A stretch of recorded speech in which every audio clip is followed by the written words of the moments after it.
시장의 그린라이트를 포착하는 마켓 그린라이트의 박정배 부장. 홍승환 과장입니다. 예, 안녕하셨어요, 과장님? 네, 안녕하십니까. 아, 예, 오랜만에 뵙습니다. 네. 오늘로 일단은 시장이 4일 연속 좀 조정이 좀 컸었습니다. 시장이 조정이 왔었던 이유 여러 가지가 좀 있었는데요. 주된 이유가 뭐가 있었을까요, 과장님?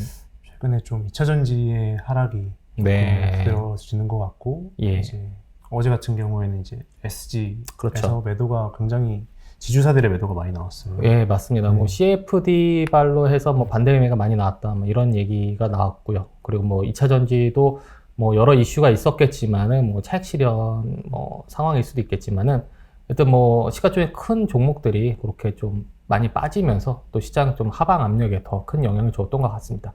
거기다가 이제 SG발, CFD 반대 매매 이런 것 때문에 네. 좀 아무래도 수급 교란이 좀 심했던 것 같고요. 또 뭐 특별한 악재는 사실은 뭐 보이지는 않았었던 것 같습니다. 뭐 기존에 있었던 뭐 여러 가지 뭐 은행발 이슈라든가 뭐 금리라든가 뭐 여러 가지 뭐 긴축 관련된 거, 그리고 이제 뭐 경기 침체, 뭐 저희가 다 알고 있었던, 네, 저희가 다 알고 있었던 네. 내용이죠. 네, 그렇기 때문에 근데 어쨌든 좀 너무 이제 불안해하기보다는 이럴 때일수록 우리가 새로 시장이 반등을 줬을 때, 네, 좀 세게 올라갈 수 있는 많은 업종이나 종목을 찾는 게 또 저희 역할이겠죠. 아, 그렇죠.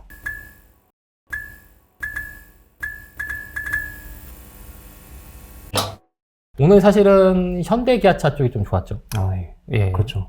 왜 좋았었나요? 오늘 현대차, 기아차 같은 경우에는 뭐 실적 관련된 얘기들이랑 이제 컨퍼런스 콜을 했는데 네. 내용이 상당히 좋아서 이제 기관에서 좀 많이 들어왔던 걸로 알고 있습니다. 네, 오늘 실적 네. 발표했는데 굉장히 좋았죠. 어닝 네네. 서프라이즈가 나왔었고, 최근에 현대차가 많이 올랐었네요. 네. 네. 그래서 지금 뭐 다른 업종 대비해서 최근에도 올라왔었는데 네네. 수급도 굉장히 좋았네요. 네. 그래서 현대차, 기아차. 최근에 사실 자동차 업종들 좀 좋았어요. 아, 그렇죠. 네, 맞습니다. 그래서 이게 이제 새롭게 사실 우리 자동차 업종이 이제 종목 같은 경우 사실은 계속해서 밸류에이션 퍼가 높진 않았죠. 사실은 전 세계적으로 뭐 테슬라 이런 뭐 전기차 업종 대비해서도 밸류가 낮았고, 뭐 포드나 GM이나 다른 여타 업종보다도 사실은 저평가를 많이 받았단 말이에요. 이게 이번 기회를 바탕으로 해서 해소가 될지, 그래서 주가가 더 올라갈지, 아니면은 또 우리나라 특징인 뭐 세론이 나올지 네. 내일 기아차가 실적 아, 발표죠. 그렇죠. 네, 네. 맞습니다. 한번 지켜봐야 될 것 같습니다. 그래서 이제 그걸 이어서 오늘 그 분위기를 이어서 그러면은 자동차 업종이 좀 분위기가 좋은데 전장을 한번 살펴보려고 하고 있습니다. 전장 부품이라고 하면은 이제 사실은 뭐 자동차에 들어가는 뭐 그런 것들이 있겠죠. 뭐 이게 이제 전기차라든가 이제 뭐 궁극적으로 뭐 자율주행이나 이런 것들을 하려면은 사실은 여러 가지 반도체라든가 뭐 우리가 흔히 말하는 MLCC 있죠. 아, 그렇죠. 산업의 쌀이라고 얘기하죠. 그래서 뭐 IT 쪽이나 뭐 아니면은 자동차 쪽 주로 많이 좀 들어가는 그렇죠. 뭐 핵심 네, 부품 소재라고 네. 보시면 될 것 같고요. 일단은 전장 관련해가지고 사실은 우리나라에서 가장 많이 좀 투자를 좀 하고 있는 데가 어디 있을까요? LG 그룹이, 그렇죠. LG가 그룹. 있겠죠. 예. LG 그룹이 있고, 그렇죠. 최근에 또 이제 삼성도. 아, 그렇죠. 네, 맞습니다. 그러면 이제 대표적으로 삼성하고 LG 그룹에 있는 종목들 흐름을 보면은 분명 그쪽에 또 수혜를 받을 수 있는 기업들이 있을 테니까 이제 그거를 네네. 이제 오늘은 좀 찾아보자는 의미인 거고요. 일단은 LG 쪽부터 보면 이제 LG 전자가 사실은 바닥에서도 좀 많이 올라오는 모습이 있었거든요. 거기에는 이제 전장 쪽에 대한 이제 기업의 향후에 이제 실적을 바탕으로 해서 성장 모멘텀 이런 것들이 좀 반영이 되었었단 말이에요. 네네. 네, 그래서 지난 이제 올 1분기 실적 발표를 했었을 때 매출이 20조 4천억 정도, 영업이 1조 한 5천억 가까이 달성을 했는데, 거기서 이제 물론 뭐 가전 쪽이 워낙 뭐 튼튼하니까 했지만은 무엇보다도 전장 쪽 실적이 좋았죠. 네, 그래서 지난해 2분기에 이제 턴하면서 26분기 만에 이제 흑자로 돌아섰다가 그게 이제 조금씩 이어지는 모습을 보이고 있습니다. 일단은 LG전자가 계속해서 이제 인수합병으로 컸단 말이에요. 네네. 일단 뭐 2018년도에는 이제 오스트리아의 헤드램프 기업은 ZKW라고 있었어요. 이제 그쪽을 조금 인수를 했었고, 아무래도 이제 새롭게 이제 시작을 하려면은 비용도 많이 들고, 아무래도 그러다 보니까는 가장 빠른 부분이 M&A잖아요. 그렇죠. 그렇죠. 이제 이런 기업들 M&A 하는 게 가장 빨리 성장할 수 있는 부분이니까. 그래서 LG전자가 이제 그쪽 기업을 이제 인수도 했고, 본격적으로는 사실 21년도에 하이라이트였었거든요. LG 마그나라고. 아, 그렇죠. 네, 그렇죠. 그렇죠. 학자법을 네. 했죠. 이제 마그나 같은 경우는 전통적으로 이제 북미 이제 GM이나 포드 이제 그런 쪽 기업들한테 이제 전기차라든가 전장 부품을 납품하는 회사였거든요. 그러니까 아무래도 이제 그쪽 시장을 노리고 이제 인수를 했던 부분이 있었겠죠. 전장 사업 부분 같은 경우 시장 조사 업체 스트래티지 애널리스틱스 보시면은 세계 전장 시장 규모가 2024년에는 567조 원, 4천억 달러 정도 예상을 하고 있고요. 28년도에는 7천억 달러, 993조 원, 뭐 1000조 가까이 되는 시장으로 커질 거라고 보고 있는 것 같아요. 이제 그런 것들이 어쨌든 주요 모멘텀이 될 것 같고, 사실 삼성도 가장 의미 있게 M&A를 했던 곳이 하만. 그렇죠. 하만이죠. 네. 네, 맞습니다. 하만이 이제 지난 분기 실적 때도 다른 부분은 많이 떨어졌잖아요. 예, 떨어졌는데 이제 하만 같은 경우는 이제 미운 오리 새끼에서 그냥 황금알을 낳는 이제 알이 됐을 정도로 굉장히 좋았어요. 그래서 지난해 연간 영업이익이 한 8,800억 정도, 전년 대비 한 46% 정도 증가를 했고요. 같은 기간 매출액이 한 31.6%, 한 13조 정도, 굉장히 괄목하는 성장을 좀 보였거든요. 그러니까 이제 삼성전자도 이제 하만을 인수를 해가지고 이제 계속해서 이제 전장 쪽에 좀 투자하는 모습이 좀 보이고 있었던 것 같아요. 승환 과장님도 이제 아시겠지만은 삼성 같은 이제 핸드폰 사업을 하고 있죠. 그렇죠. 예. 이게 나중에 이제 전장이 점점 이제 발전을 하게 되면은 커넥트카, 네, 그렇죠. 그게 이제 궁극적으로 이제 발전을 해가기 때문에 이제 그런 시너지까지도 이제 나중에 이제 생각을 해서 이제 삼성이 이제 진출을 좀 하려고 하는 것 같습니다. 삼성의 또 전자 말고 또 다른 군데가 한 군데 더 있죠. 네. 네, 전기가. 네. 그렇죠. 삼성전기. 네, 삼성그룹에. 네, 삼성그룹에. 네, 죄송합니다. 네, 오늘 시장이 많이 빠져갖고 저희가 지금 정신이 없는 것 같습니다. 네, 삼성전기가 저번에 사장의 실적 발표 때 우리는 더 이상 이제, 더 이상이 아니죠. 이제 앞으로 이제 전장 부품 회사로 생각을 해달라고 이제 얘기를 해줬죠. 아무래도 MLCC 부분 같은 경우도 이제 많이 늘어나지 않습니까? 그렇죠. 보통 스마트폰에는 대략 1000개 정도 들어간다고 하는데 전장 쪽에는 10배 정도. 10배. 네. 네네. 아무래도 그러다 보니까는 양도 많아지고 단가도 좀 올라가는 효과가 이제 있겠죠. 네. 이제 그런 것들에서 이제 또 삼성전기는 FCBJ라고 해서 고부가 가치 기판이나 이제 전장용 쪽으로 서버 쪽도 하지만은 이제 그런 쪽도 진출을 하는 것 같고요. 그래서 전기도 계속해서 좀 앞으로는 이제 MLCC 부분에서 좀 괄목하는 성장을 좀 보일 것 같다라고 얘기하고 있고요. 지금 여기 전장용 MLCC 시장 점유율이 있어요. 표에서 보시면 이제 무라타. 그렇죠. 쪽이 무라타가 뭐 많죠. 제일 유명한 회사로 많이들 이제 알고 계실 거고. 네, 그다음에 그렇죠. 이제 TDK. TDK 가 유덴 순으로 그렇죠. 이제 나와 있습니다. 네, 맞습니다. 그리고 이제 야교도 있고, 이제 삼성전기가 한 4% 정도밖에 안 됐단 말이에요. 2022년도에는. 근데 이제 보면은 점유율이 13% 정도까지. 야교보다도 뭐 비슷하지만 어쨌든 거의 다 따라잡는. 거의 뭐 2위권 수준까지 좀 올라가는 그런 모습을 청사진은 그리고 있거든요. 그러니까 그만큼 엄청난 투자를 계속해서 이제 하겠다는 걸 의미를 하거든요. 사실은 이제 저희가 이제 뭐 삼성전기나 삼성전자나 LG전자를 말씀드리기보다는 그 밑에 있는 회사들을 말씀을 드릴 건데, 또 LG도 LG전자 말고 또 카메라 모듈가 그렇죠. 네. 이노텍이죠. 네, 맞습니다. 그래서 이노텍 같은 경우도 이제 카메라 모듈뿐만 아니라 이제 모터와 센서 이런 부분도 그렇고, 최근에 그 AI의 아르고라는 회사가 있어요. 이 회사가 이제 미국의 자율주행 스타트업인데, 원래 이제 포드랑 폭스바겐이 지분율을 이제 서로 이렇게 투자를 해가지고 했었는데 폐업을 했단 말이에요. 그게 이제 여러 가지 특허권 있지 않겠습니까? 네, 그렇죠. 예, 네. 그거를 이제 인수했다는 기사도 있어요. 그러니까는 삼성이랑 LG가 이제 계속해서 전장 쪽에서 아무래도 좀 투자를 좀 많이 하는 모습이 보일 것 같고요. 그래서 그런 관련된 기업에서 일단 첫 번째는 이제 아모텍이라는 회사를 좀 말씀드리고 싶어요. 주가는 많이 빠졌습니다. 네, 요 근래 뭐 계속해서 뭐 시장이 안 좋았기 때문에. 그렇죠. 네, 그리고 사실은 MLCC 부분이 가장 일단 지금 당장 영향을 받는 건 스마트폰 쪽이겠죠. 네, 스마트폰이 지금 계속 뭐 뉴스가 뭐 오락가락 하고 있겠지만 가장 보수적으로 보는 데는 4분기는 돼야 좀 턴할 것 같다는 얘기도 나오고 있더라고요. 네, 그렇다 보니까 아무래도 좀 영향을 받다 보니까 좀 빠지는 부분도 좀 없지 않아 있었던 거고요. 근데 어쨌든 아모텍 같은 경우도 지금 전장용 MLCC에 좀 많이 투자를 지금 하고 있거든요. 네. 2017년부터 MLCC 시장 진입을 준비했는데, 중국의 1위 그 EV 업체에다가 어쨌든 파워트레인 쪽 MLCC를 공급 납품했다는 소식이 있었어요. 거기다 이제 BMS라고 해서 이제 배터리 관리 시스템 쪽 MLCC 쪽도 이제 그쪽에서 계속해서 이제 실제적으로 매출이 나오기 시작을 했고요. 뭐 추가적으로 또 중국 쪽하고도 계약이 성사될 수 있다고 얘기하니까는 아마 그쪽 매출이 추가로 잡힐 수도 있을 것 같고, 또 북미 쪽에도 이제 어느 회사라고 말씀드릴 수는 없겠지만, 네, 시장에는 뭐 좀 돌아다니는 것 같긴 한데, 그쪽에도 MLCC를 이제 공급을 할 거라고 보고 있는 것 같아요. 본업이 좀 턴하면서 어쨌든 이쪽 전장 쪽도 분명히 뭐 다시 부각을 받는다면은 이제 올라갈 수 있는 타이밍이 나오지 않을까 이렇게 보고 있는 것 같습니다. 그 다음에 말씀드릴 종목이 해성 DS가 있고요. 해성 DS 같은 경우는 이제 딱 하면 떠오르는 게 리드 프레임. 그렇죠, 리드 프레임이죠. 네, 차량용 반도체 리드 프레임을 만드는 회사고요.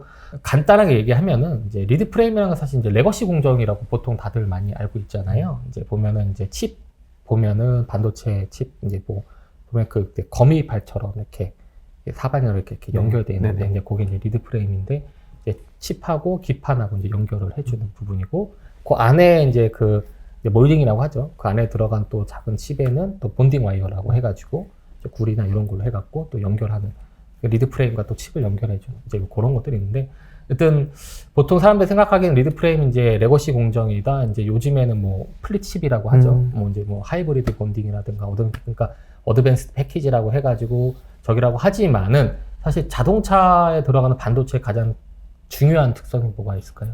아무래도 좀 안전해야겠죠. 그렇죠. 안정성이 최우선이겠죠. 그렇죠. 자동차 하는데 뭐 불이 난다거나 그러면 안 되죠. 네, 그렇죠. 그러면 안 되기 때문에 네. 이미 검증된 것들이 사실은 많이 들어가요. 그래서 아직 리드 프레임이 전체 시장 규모 한 70% 정도는 차지하고 있기 때문에, 물론 이제 첨단 패키지 쪽으로 나가고는 있지만은 이제 그런 시장을 무시할 수는 없고요. 사실은 이제 이런 차량용 반도체 같은 경우가 계속해서 아무래도 아까 말씀드렸던 전장과 성장과 함께 다가가기 때문에 계속 주목은 해야 된다고 보고 있습니다. 세계적인 그 차량 반도체 기업들 혹시 알고? 네. 어디 말씀하시죠? 뭐 NXP라든가, 네네. 뭐 인피니온이라든가, 그렇죠. 네. 일단 뭐 그런 쪽에다 납품을 해요. 네, 해성 DS가 납품도 하면서 리드 프레임 쪽이 있고 거기다 이제 메모리 기판, 네, 이제 그런 것도 하고 있고, 뭐 우리를 계속 좀 속을 썩였던 뭐 DDR5, 네. 이런 쪽 같은 경우도 관련이 있거든요. 네, 그렇기 때문에 하여튼 뭐 그런 쪽에서 계속 관심을 가지시면은 뭐 일단 지금 주가가 많이 빠졌기 때문에 한번 또 부각을 받을 수 있을 거라고 이제 보고 있습니다. 마지막으로 제가 좀 설명드릴 부분 이제 MK전자라고 있어요. MK전자도 최근에 많이 빠졌죠. MK전자 같은 경우는 사실은 본딩 와이어에서 세계 1위 점유율을 차지하고 있습니다. 작년에 이제 기사가 하나 났었어요. 삼성전자하고 차세대 본딩 와이어 관련해서 이제 개발을 하고 있다고.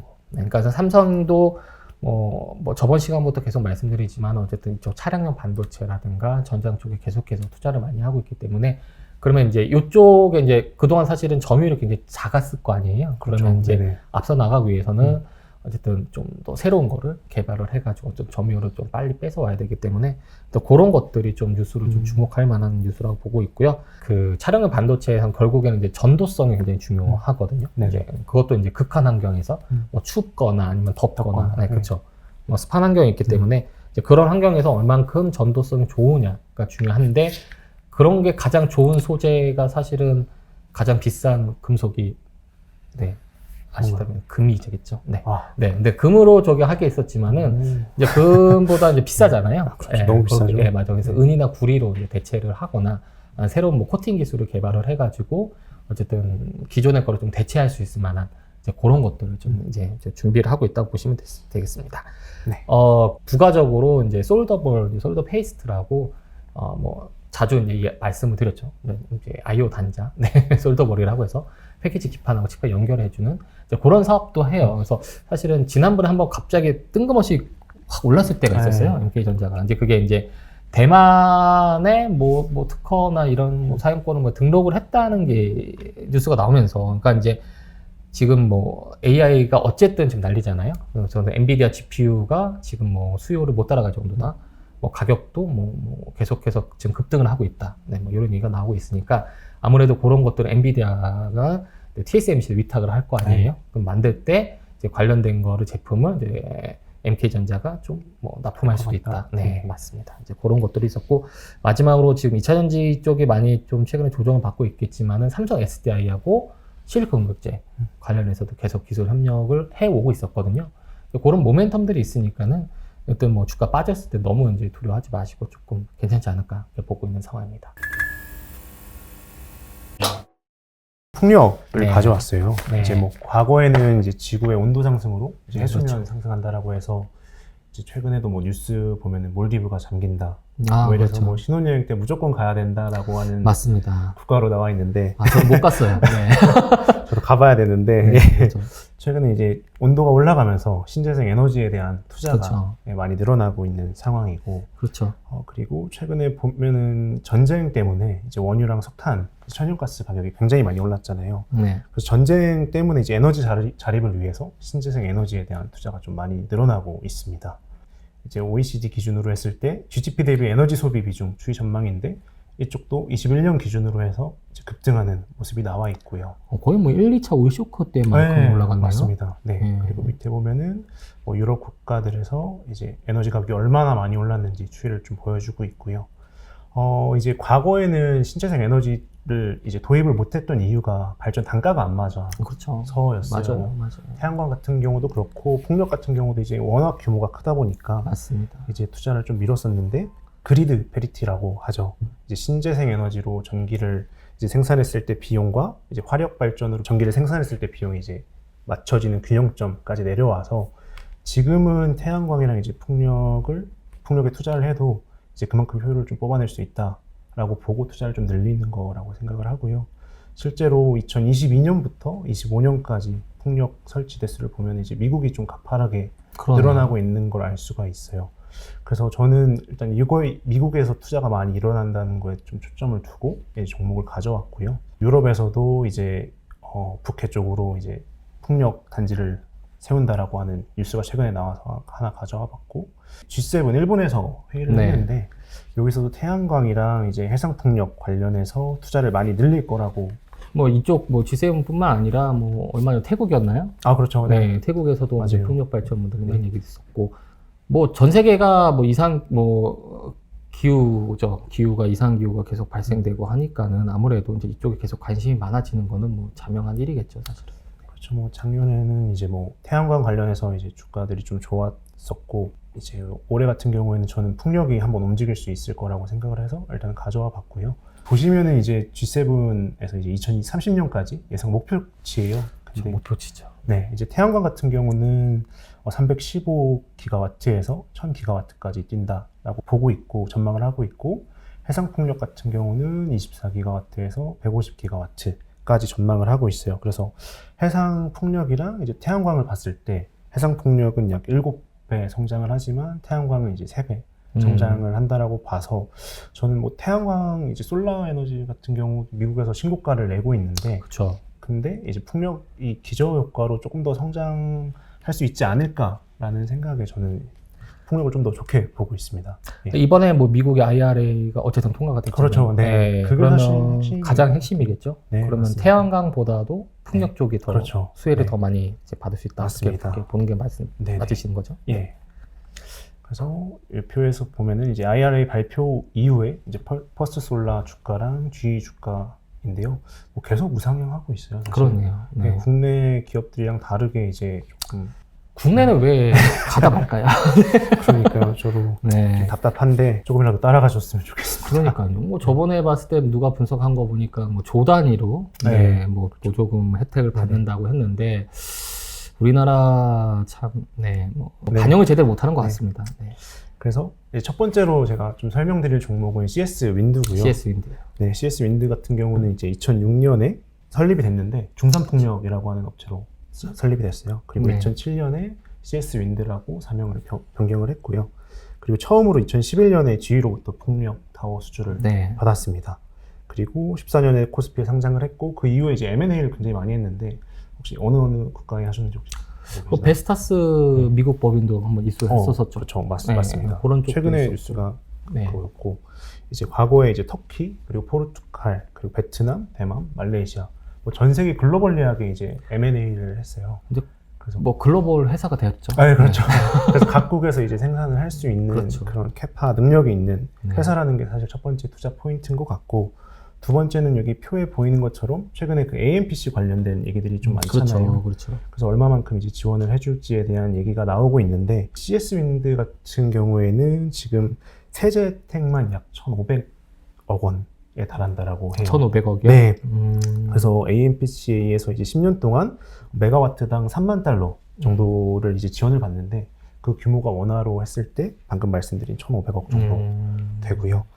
그에 따라서 이제 증설을 미국에서 한다라고 해도 이제 세제 혜택을 받으면은 이제 충당하고도 남는 금액이어서 미국에서 이제 캐파 증설 예정을 갖고 있는 종목이어서 일단 가져왔고요. 그리고 마지막으로 아까 M&A 건 말씀드렸었는데 네. 말레이시아 공장을 인수하면서 M&A에 대한 뭔가 능력이 있는 기업이다라는 걸 좀 인증을 받은 것 같아요. 그래서 말레이시아에 숙달된 기술자들이 많은데 이제 그 기술자들이 최근에 이제 인수한 미국 법인, 포르투갈 법인에 가서 이제 기술 이전을 해줄 교육을 하고 있고요. 그쪽이 더 기술이 좋아요? 그쪽이 먼저 있어서 사실상 그렇구나. 기술 자체는 이제 말레이시아에 있는 숙련된 노동자분들이 좀 기술을 갖고 있다고 하더라고요. 그렇군요. 그래서 최근에 이제 인수당한 미국이랑 포르투갈 법인 같은 경우에는 마진이 조금 덜 나온다고 합니다. 네, 생산 초기 단계여서 마진이 아무래도 덜 수율이 올라가는데 시간이 좀 걸리겠죠. 그렇죠. 그래서 이제 기술 이전이 조금 필요한 부분이고요. 그래서 이제 계속해서 이제 글로벌리하게 인수를 한다라는 측면에서 이제 저는 CS 윈드. CS 윈드가 그러면은 이제 예를 들어 물류비라든가, 네, 그렇죠. 뭐 원자재 가격 하락 뭐 이런 것도 영향을 좀. 그렇죠. 물류비도 이제 근데 이제 글로벌리하게 법인들이 있으니까 거기서 이제 조금 효율화를 시킬 수 있다라고 그렇죠. 생각을 뭐 하고. 물류비가 감소하면 그쪽에 좀 비용도 그렇죠. 감소할 수 있는 부분도 있을 것 같고. 네, 그래서 간략하게 이제 실적 한번 보실 텐데 이제 네. 전망치여서 참고만 해주시면 될 것 같고요. 올해 가이던스 같은 경우는 1조 7,500억 정도 나와 있고요. 영업이익 같은 경우 한 1,193억 정도 나와 있는데 이제 영업이익은 뭐 내년까지 크게 늘진 않는데 25년에 본격적으로 좀 붙을 예정이고 실적 같은 경우도 거의 뭐 3조 가까이 발생하거든요. 매출액이 보면 참 꾸준하게 계속 네, 늘어나요. 그렇죠. 네, 2018년도 네. 실적 보면은 5천억대 매출을 일으켰던 회사인데 이제 M&A를 하면서 이제 글로벌리 수출도 많이 하고 이렇게 폭풍 성장을 했다라고 보여지고요. 그러네요. 네. 실적으로 봐서는 뭐 계속 꾸준히 꾸준히 우상향을 숫자만 보고 산다라고 했을 때도 그렇죠. 이제 글로벌 메가 트렌드에 맞는 종목이라고 생각을 해서 가져와 봤고요. 관련된 기업이 또 저희 SK 이번에 상강 M&T 예전에 상당히 그렇죠. 오션 플랜트. 그렇죠. 예. 뭐 그것도 코스피 이전을 그렇죠. 네. 이제 하죠. 맞습니다. 네. 뭐 그런 것들도 같이 한번 보시면 괜찮지 않을까라는 생각이 드네요. 네. 그리고 말씀하시죠. 그리고 마지막으로 말씀드릴 종목은 세진중공업. 세진중공업. 조선주잖아요. 맞습니다. 네. 기자재 종목이라고 이제 보통 말씀 많이 하시는데 네. 말씀하신 것처럼 주된 사업은 덱하우스, 그러니까 이제 선박에 이제 사람들이 머물 공간이 필요하잖아요. 그래서 덱하우스 만드는 업체고 그거 외에 LPG 탱크를 주로 만들고 있어서 이제 글로벌리하게 수출하고 있는 회사인데 사실 매출이나 이런 걸 한번 살펴볼까요? 네. 보면은 이제 작년에 4,100억 정도 했고 그냥 꾸준해요. 올해도 그렇고 내년도 그렇고. 작년에는 왜 이렇게 실적이 늘어났을까요? 작년에 이제 발주가 많이 들어오고 이제 원자재 가격 좀 올라오면서 그거를 이제 뭐 이전 수주 받았던 게 매출로 아마 좀 그렇죠. 인식이 잡힌 뭐 것들이 잡힌 있을 것들이 거고요. 있었겠네요. 예, 네. 맞습니다. 그리고 지금도 계속 수주가 많고 뭐 2, 3년치 수주가 다 있다라고 해요. 사실 네. 조선 기자재는 뭐 계속 뭐 좋았던 것 같아요. 그렇죠. 근래 보면은 네, 맞습니다. 조선주들도 꾸준하게 네네, 좀 올랐던 것 맞습니다. 같고요. 본업은 계속 좀 좋아지고 있는 그렇죠. 상황이네요. 네. 그리고 뭐 자회사로는 뭐 일승이랑 동방성기 같은 종목들이 있는데 이제 배관 만드는 회사들도 이제 거의 지금 쇼티지 상황이라고 해요. 그래서 어떻게 보면은 조선업이 이제 갑이 돼야 되는데 얘네가 그렇죠. 갑이 되는 이런 현상이 나타나고 있는. 그냥 갑 같은 의리네요. 그렇죠. 네, 슈퍼 의리네요. 네. 그래서 뭐 기자재 관련된 부분에 있어서는 이렇게 계속 꾸준하게 플랫한 가이던스 유지하면서 유지해 줄 것 같다라고 일단은 언급을 해주시고 있고 이제 또 어제 공교롭게도 탐방을 다녀왔어요. 예. 투자 포인트 자체가 이제 풍력이 붙는 거거든요. 얘네가 풍력을 예, 지금 베스타스랑 협의 중에 있다라고 하고 있고요. 뭐 해상 풍력인가요? 뭐 어디 부유식? 이제 부유식은 아니고 부유식은 아니고 예, 부유식은 이제 울산 쪽으로 얘네 이 업체가 진행을 하고 있는 게 있고 이제 상부 구조물 만드는데요. 이제 너셀이랑 허브, 이제 터빈 보면은 돌아가는 터빈은 이제 부품을 만드는 건데 이제 너셀이랑 허브라는 거를 이제 생산을 할 계획이에요. 근데 이게 잘 되면은 연간 매출이 한 4천억 정도 될 수 있다라고 하고요. 올해 전망 매출의 두 배네요. 그렇죠. 네. 그래서 최소가 4천억이고 이제 크게 나온다라고 하면은 1조까지도 기대를 할 수 있는 상황이다. 그게 연간 4천억인지 아니면은 뭐 2년, 3년에 연간 4천억. 연간 4천억이요? 네. 근데 이제 4천억이 아니라 뭐 더 늘어날지에 대해서는 이제 공시를 통해서 협의 중인 발표를 할 거다. 회사에서 직접 들으신 거죠? 그렇죠. 네. 이건 뭐 발설해도 되는 거죠? 예, 물어봤는데. 괜찮다고 하시나요? 네, 맞습니다. 네. 알겠습니다. 저희도 편안하게 말씀드리겠습니다. NDR 할 때도 동일하게 이제 해주는 내용이어서 동일하게 전달해도 된다라고. 좋은 정보 감사드립니다. 네, 그래서 사실 얘네가 4천억에다 이제 4천억 혹은 뭐 진짜 희망회로를 돌려봤을 때 1조까지 붙는다라고 하면은 예전에 삼강 MT가 그렸던 그림이 나올 수도 있을 것 같아요. 그렇죠. 네. 새롭게 밸류를 받는 거니까 얘가 퍼가 얼마 정도 되나요? 15배. 조선주 치고는 밸류가 그렇게 적이 된 거는 맞습니다. 아닌데 어쨌든 뭐 추가 애드업이 되면은 충분히 밸류도 올라가고 실적도 올라가면 뭐 레벨업이 충분히 될 수 있을 만한 회사겠네요. 마지막으로 풍력을 조금 더 이제 집중해서 말씀드리는 이유 자체는 최근에 2차 전지 쪽 이제 차익 실현이 나오면서 뭐 신재생 펀드들에서 이제 2차 전지 관련된 배터리 종목들 외에 뭐 다른 신재생 종목들을 담아야 돼서 그런 종목들을 좀 찾고 있다라고 하거든요. 보통 이제 ETF나 펀드에서는 이제 비중을 정해요. 뭐 2차 전지 몇 프로, 뭐 풍력 몇 프로. 근데 이제 2차 전지 많이 올랐잖아요. 그러면 이제 10%를 목표로 했는데 주가가 올라서 그게 15%, 20%가 된단 말이에요. 그럼 다시 10%로 맞추기 위해서 차익 실현하는 경우가 생깁니다. 그럼 그 자금들이 어느 쪽으로 갈지. 근데 이제 어쨌든 저희가 보기에는 신재생 쪽으로 좀 갈 만하지 않을까. 이렇게 마침 주가도 빠졌고. 그런 타이밍을 보는 것 같고요. 최근에 좀 신재생 쪽 업종으로 좀 많이 좀 자금이 그래도 좀 들어갔던 것 같아요. 뭐 CS 윈드도 조금 이틀 조정 받긴 했지만 뭐 예전과 다르게 다시 좀 위쪽에서 좀 움직이는 모습이 보였고. 사실은 또 다른 쪽이 가장 변압기가 최근에 흐름이 굉장히 좋았거든요. 뭐 저희가 따로 뭐 더 많이 준비한 건 아니지만은 뭐 쉽게 얘기하면은 우리가 지금 말씀드린 대로 여러 가지 뭐 화력 발전소 대신에 뭐 풍력이라든가 뭐 여러 가지 뭐 태양광이라든가 발전소를 많이 짓잖아요. 짓다 보면 결국은 거기서 생산된 전기 전력을 어딘가에 보내야 되는데 뭐 그만큼 또 여러 가지 송전 배전망이 필요하겠죠. 이제 그런 것들을 깔고 또 그거를 관리하고 이제 제어하는 이제 변압기. 우리나라에서는 이제 현대 일렉트로닉이 이제 한번 현대 중공업의 이제 계열사인데 최근에 흐름이 굉장히 좋았었어요. 뭐 오늘도 사실은 꽤 많이 올랐거든요. 잠깐만 봐보실까요? 현대 일렉트로닉 오늘 뭐 최근에 가장 고점이 나왔어요. 네, 고점이 나왔고 그 밖에 이제 뭐 매출의 한 50% 차지하는 효성 중공업도 그러니까 미국 쪽뿐만 아니라 우리나라도 뭐 계속해서 이런 쪽 수요가 많이 발생이 될 거고요. 또 노후화가 됐기 때문에 이제 그것도 새로 인프라를 또 깔아야 되는 그런 이제 수요가 굉장히 많이 있습니다. 최근에 현대 일렉트로닉도 사실은 뭐 수주 공시나 이런 걸 주기적으로 내는데 계속 증가되는 모습을 보이고 있거든요. 이제 이런 부분도 어쨌든 신재생하고 약간은 이제 관련된 부분이라고 보시면 될 것 같습니다. 세진중공업 자체도 이제 해상 변전설비 사업을 추가로 할 수 있다라고 하더라고요. 그렇군요. 그 사업까지 붙는다라고 하면은 이 사업에서도 연간 매출 한 1,000억에서 4천억까지 붙을 수 있다. 절대 해요. 작은 규모가 아니네요. 네, 그렇죠. 그래서 붙을 재료들이 사실 많은 종목인 것 같아서 한번 관심 있게 보셨으면 좋겠습니다. 오늘 같은 날도 빠지지도 않고 착한 종목이네요. 일단은 이번 주에 이벤트가 굉장히 많습니다. 뭐 이제 이번 주에 마이크로소프트, 뭐 메타, 그 다음에 다음 주에 애플, 거기다 이제 PC 발표를 하죠. 그 다음 주에 또 다음에 FMC, 이벤트가 너무 많아요. 너무 많기 때문에 신경 쓸 것도 많고. 근데 사실은 저희도 예측하기 어렵고 투자자분들도 사실은 굉장히 헷갈릴 수가 있거든요. 그럴 때는 이제 그냥 매크로 말고 이제 기업이나 업종, 지금처럼 저희처럼 좀 집중을 해가지고 너무 무서워하실 필요도 없고 그냥 분할로 매수를 하셔갖고 그 기업하고 업종을 믿는다고 하면은 한번 그냥 지켜보시는 것도 뭐 투자에 좋은 이제 장점이 되지 않을까 그렇게 생각이 듭니다. 오늘은 저희가 준비한 자료는 여기까지입니다. 그리고 궁금해 하실까봐 말씀을 드리겠지만은 저희 임주혁 상무님이 좀 공백이 있었죠. 그렇죠. 다음 편에는 이제 복귀를 하실 겁니다. 많은 기대. 쉬시는 동안 많이 공부를 하셨을 겁니다. 그래서 많은 투자 정보를 이제 제공을 하실 테니까 기대를 해주시고요. 지금까지 마켓 그린라이트의 박정배 부장, 홍승환 과장이었습니다. 감사합니다.